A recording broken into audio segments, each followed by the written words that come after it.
James Arday was found dead in his home in South London on Thursday. He was only 41, so he was very, very young. He had 2 children, he had a wife, and now his wife is a widow, right? So it's very, very sad to see what's actually gone on here. The police have said at this stage that it is unusual, right? We didn't expect this, of course we didn't. But there's no suspicion. At this moment in time, we don't have any suspicion, right? They haven't said whether there were any wounds found or anything like that. So we just kind of have to ask the question, what actually went on here? If you didn't know, James Arday is an ex-Cambridge professor. He taught sociology at Cambridge. I believe he started teaching there in 2023.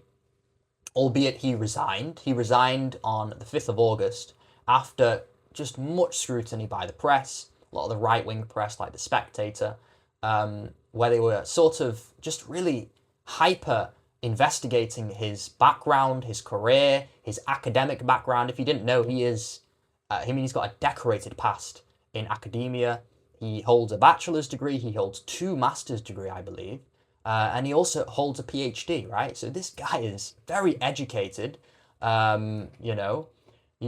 many people can say they have that many qualifications. And I feel like that's where a lot of this hate and this criticism is coming from. I think a lot of these guys, these white guys, I'm sorry to say, are jealous of this guy's academic past, right?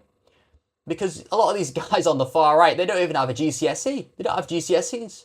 They don't have A-levels. Never mind a degree, 2 masters and a PhD. But nevertheless, he holds that.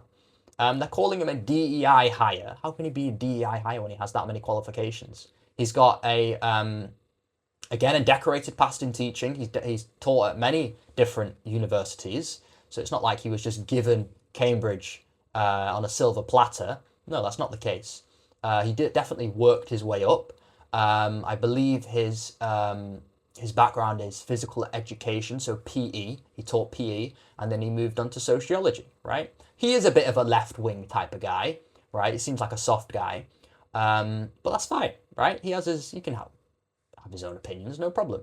I'll probably disagree with him on those opinions, but the smear campaign that was targeted towards him the past couple months, really starting in July, where I can't remember the name of this, but a sort of another sort of university professor, philosopher, really started this campaign saying that his PhD, his dissertation, had plagiarism, right, found within it.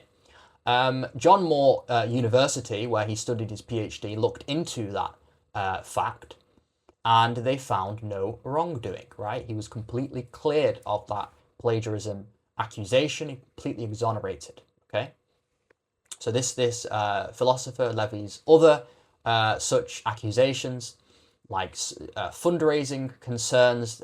He was sort of raising funds. He would raise funds, and they were saying that the money that he declared he raised was a lot more than that was actually raised.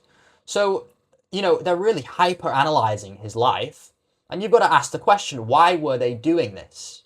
Why were they hyper-analyzing his life? Was it because he was a black man? Maybe. Maybe not. But if you were a white guy, you still had your bachelor's, you still had your 2 masters, you had your PhD. The same guy, but a white guy. Would he have faced this much scrutiny?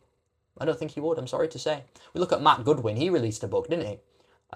Suicide of a Nation, I believe it was called. And it was found, I don't know if it was just an accusation or it was found, but they were accusing him of using AI within that book, right? And not just, certain parts of it, but like massive chunks of the book, footnotes of the book having loads of uses of AI, right? Did anyone hear about that? This is probably the first time you're hearing about that, right? So this is my point. Matt Goodwin, a white guy, reform guy, works for the Reform Party. Does he get this much public backlash and scrutiny? No, because he's a white guy, right?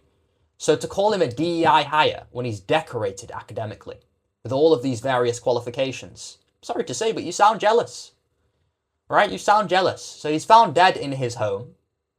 Like I said, not much has been released publicly yet. His friend has come forward and said that he received a voice note the same day he was found dead, where James Arday said that, you know, look, I can't do this anymore. There's just too much pressure. Obviously, he just resigned from his stint at Cambridge not long ago now. He said it's just too much. And that was about it, right? That's all the information we have. Like I said, there's nothing been released about any wounds or anything like that. It's still entirely possible that he was killed. He could have been murdered. But the most likely outcome here is that he committed suicide, right? He's only 41, so it's going to be very unlikely that it was natural causes. What is most likely here is that it was suicide. But then it could also be the case that he was murdered, right? But if I was a betting man, which I'm not obviously because I'm a Muslim, but if I was, I think he probably overdosed or something like that, and intentionally, and he's obviously killed himself, which is very, very sad to see. And that's obviously something as Muslims we do not condone in the slightest, but we also don't condone this hate, right? This hate that we are seeing, I'm sorry to say, but you know, we can't just look at this and say, all right, no problem, let's just move on. This guy has metaphorically been killed by the right wing. I'm sorry to say, but it's the truth, right? And not just the right wing, but those further on the right, okay? Not centre right, further on the right. I'm talking the rupertlowe crowd. I'm talking to you, right? Because these guys, with all due respect, are keyboard warriors. They're all big online, but when it comes to real life, they don't have a thing to say. You think these statements that they're making on the internet, on YouTube, on these social media platforms, on Twitter, they would make in real life with their employers? Do you think they would even dare to say these things in front of their employers? No, they wouldn't, because they're scared. But on Twitter, right, on YouTube, they say all sorts of stuff. I ran into one of these guys myself. He comments, oh, so-and-so, I'm an expert in Islam. I know about the religion, the Quran, the Hadith. I know about your deen, your fiqh, your aqidah. I'm like, okay, no problem. You debate me then. We can debate for the show, no problem. You can email me here. And he chickens out, of course. Because these guys don't know what, without the Google and the AI, we talk about AI with the plagiarism, right? But without the internet, they're nothing. Right? They're nothing, I'm sorry to say. So this is the same thing, is that they've harassed this guy online, right? Instead of having a productive conversation, they've harassed him, they've called him DEI high-ups or worse, they've probably issued death threats, said so-and-so about his skin colour, and look where he is now.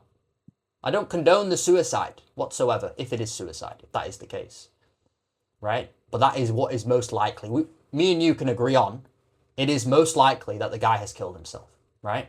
Which is so unfortunate to see with him having 2 children.